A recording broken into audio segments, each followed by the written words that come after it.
What does that clown Darren Bent, does he still think Arsenal have 11 players in a combined North London team? Because that is the most ludicrous comment I've ever heard. That clown, Darren Bent. You know, when Darren Bent said it, it was, I thought it was actually quite just. I thought, at the time, maybe Son, but if you're doing Arsenal, Tottenham 11, you take most of the Arsenal. You take most, but it's slightly biased to suggest that not one Tottenham player. Like, there's no doubt that James Maddison at the moment gets into any team in the league, not only Arsenal's team. And if you look at some of the underperforming players at Arsenal, but I think they had him in that Odegaard Maddison thing, and if you're an Arsenal person, you're not going to take Maddison. I think this season you go Maddison though. This season, look, I think Odegaard over the past however long has been a better player, but this season Maddison gets into the Premier League team of this season so far, doesn't he?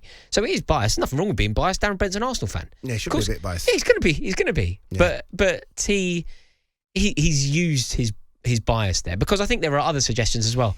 Yeah. I think you could say Udogie. I think they said Pedro Porro over Ben White, which I don't. Well, if you think about the dilemma at Arsenal at the moment regarding the keeper, I think you immediately go, there's a case for the Tottenham keeper as well. I think there are lots of cases and lots of things to explore. You can't look back. You can't go over the past season and this season. You go now. But if you go from the start of this season to today, I think it's way more balanced. It's probably majority Arsenal. I'd say the person that goes immediately and without any question is Son. Heung-min Son certainly starts. Best finisher in the league. You went a little bit far, but name me a better finisher. I think there are numerous better finishers. Go on then, name me one. Than Heung-min Son. Yeah, go on, name me one. Is it Nicholas Jackson? Couldn't finish his dinner.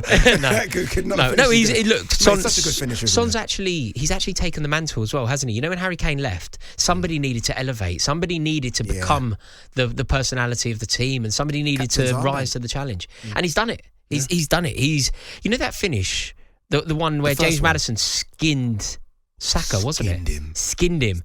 And then Son off the post. Incredible. Because there were 3 Arsenal players all tackling Son at the same time. So there was basically one tiny area where that goes in. Just a little window, and Son bang. He's and got a postage it's the stand. run he makes as well to get there. Yeah, he's a very good player. You're right. Very intelligent footballer. Yeah, honestly. And really, he gets really in. You're right. In a combined 11, he certainly gets in. Is a draw fair for both teams? I think a draw is probably the perfect result in terms of what's fair. I think Arsenal will feel slightly aggrieved. They were at home. They were winning twice. I think Tottenham will feel slightly aggrieved because there was a time where they could have won it. Yeah. And I think that the substitutions from Tottenham that was slightly not necessarily negative, but just not aggressive, maybe did Arsenal a bit of a favour. By the end, I think Tottenham fans are always going to be happy that they've got a point against Arsenal, considering the trajectory that the clubs have been in over recent years. But I think if you're a Tottenham fan leaving that stadium, you would have said, we've done enough to win it. Yeah, we've done enough to win it today. Yeah, I agree. I think Arsenal for the first 35 minutes, I thought were just dominant.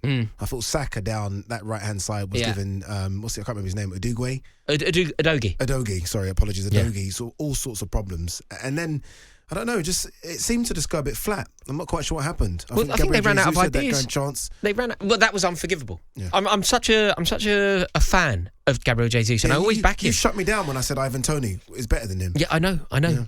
I always back him. I just don't trust him to finish. He just seems rash. Well, when he robbed James Maddison, that falls a goal. Well, it's a sliding doors moment, isn't it? Because the whole narrative post-match has been the brilliance of James Maddison, the way that he dropped a shoulder, left Saka, set up the goal, was brilliant.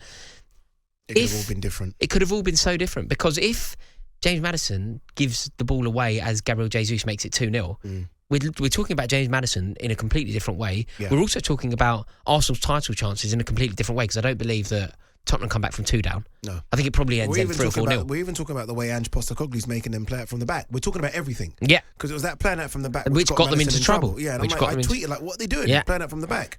Yeah, I completely agree. And instead of that, Gabriel Jesus unforgivably has missed, and now the focus is all on Arsenal.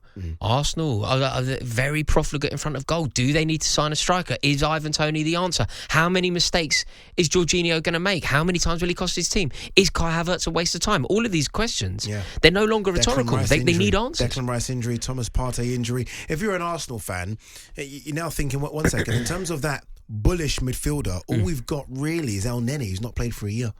with Declan Rice out and Thomas Partey out, obviously Xhaka's gone. There is no bullish midfielder. No. It's all nice and pretty midfielders, isn't it? Yeah. Havertz is there, Jorginho's there. I don't class him as a bullish midfielder. Odegaard. So if you're Arsenal now, there must be a bit of panic setting in. Well, I think so as well, because if you look at when you think about where Arteta got it so right in recent times, it's been the transfer window. Generally speaking, there's when they offed Aubameyang. Yeah. It could have gone wrong. Maybe it cost them the Champions League, but long term it did them a favour. Yeah. I think the vast majority of the signings, Gabriel Jesus, whatever else, all worked. He seemed to have the Midas touch with regard to the transfer window. Suddenly you're looking at Kai Havertz and you're going, Arteta's got that wrong. Yeah, it's not even in debate anymore. He's completely got it wrong. And then you're going, well, Jorginho was signed by Arteta about a year ago, January of this year. He's cost them the game, really. He's cost them the game. You know, when you try and skip past a player in that circumstance, you really got to get it right, because if you don't get it right, you concede a goal in a North London derby and it will live forever in the memory of Tottenham and Arsenal fans. He had so many options. He then had the audacity to berate his defender, I think Saliba. And you're like, hang on, Jorginho, this is completely your responsibility. He's put his hand up, though, hasn't he? He's put his hand up, but then I think he was demanding. He's put his hand up. He was, maybe, at the time, though. Right, at the time, I think he wanted Saliba to come and close the angle because he was retreating, but Saliba was backing off because Saliba was split between two because of Heung-min Son's intelligent run. So I think that there are now problems for Arsenal, and it's getting to the stage. Look, I thought Arsenal would win the league. We're not quite there yet, but they play City. They play City very soon, and City will be without Rodri and De Bruyne. Yeah, but now they Arsenal got beaten. Will be without Partey. Doesn't matter. They got beaten. Declan Rice. They got beaten. They've got to beat them. Like, they have no midfield to beat them. They've got to beat them. Yeah, they have no midfield to beat them, though. Work it out. You signed the players. You signed Kai Havertz as a midfielder, didn't you? Yeah. Work it out. This is now kind of non-negotiable. You know the biggest issue for me, and they've got so many issues, Arsenal. We say that, look, they're third in the league. I mean, third or fourth, it's not the worst. No, it is the worst when you want to win the league, though. You know what it is, though? Nketiah's not going to win them the league. Nketiah as a number 9 is not going to win you the league. Apart from that one very awkward angle chance. It's not good enough for Arsenal. Mate, it was a start for Arsenal. It's not good enough. This is being harsh because it was Gabriel Jesus missed the chance. When I look at the forward lines for the other contenders, so whether it be Son, whether it be Haaland, whether it be Salah, whether it be Alvarez, who's a sub player, as a bench player, Nketiah is not that. No, but Nketiah, the way that Arsenal play, it's slightly different. Wouldn't start up front for Villa. No, but he doesn't really start up front for Arsenal either. Now they pushed Jesus to the side to get him in. They pushed Jesus to the side to get him in because of the injury to Martinelli, though. Like the Trossard injury, I think but we're thinking that's the case, isn't it? That if Martinelli's fit, then Jesus will start and Nketiah off the bench. Maybe. I mean, look, I think focusing on Nketiah is slightly harsh of you, mate. Yeah. Like, I really do. Whether he's the right person or not is a conversation, but I don't think it's a conversation for today. The reason why Arsenal didn't win the game was Jorginho being foolish. It was Gabriel Jesus being wasteful. It was Declan Rice not exactly being dominant in that first half. You know, it's all very well we talk about Declan Rice. Maybe it was just a case of Spurs being good. Maybe it's a case of Basuma and Sarr being good in that midfield, up for the battle. Yeah. Maddison in that 10 role, Son being electric. But the energy and power that Declan Rice is supposed to bring is supposed to neutralise that. Like, when you are signed by Arsenal to be that player. What I'm saying is, you focusing on Nketiah. Normally, when Declan's doing it, and look at me sticking up for Declan here, it's Declan and someone versus their two. Declan had to go against Basuma and Sarr. Odegaard is not going to do that, and Vieira's not going to do it either, is he? No. So it's Declan against all of them. Yeah, and look, I mean, then the mistake is Arteta's. The mistake is Arteta's, because whether Declan Rice was dominant or not, overthinking things, Arteta. Declan Rice was so much more dominant than Jorginho was. Yeah. No, but it's getting to the stage now where and remember last season, Arsenal played Man City 3 times. They got battered 3 times. Battered 3 times. They're going to get battered a 4th time. If they don't win here in the league is over. Oh, stop it. For Arsenal's title challenge, what, you think they can go to City, lose and still win the league? You honestly think that?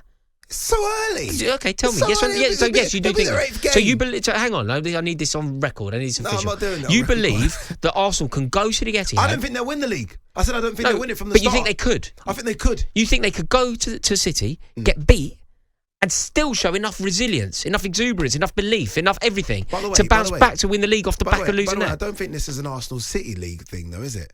This is a Liverpool City thing. It's a Liverpool City thing, but all I said was Arsenal can't win the league if they go there and get beat. And you went, stop it, as if that was a wild statement. It's not. It's too early.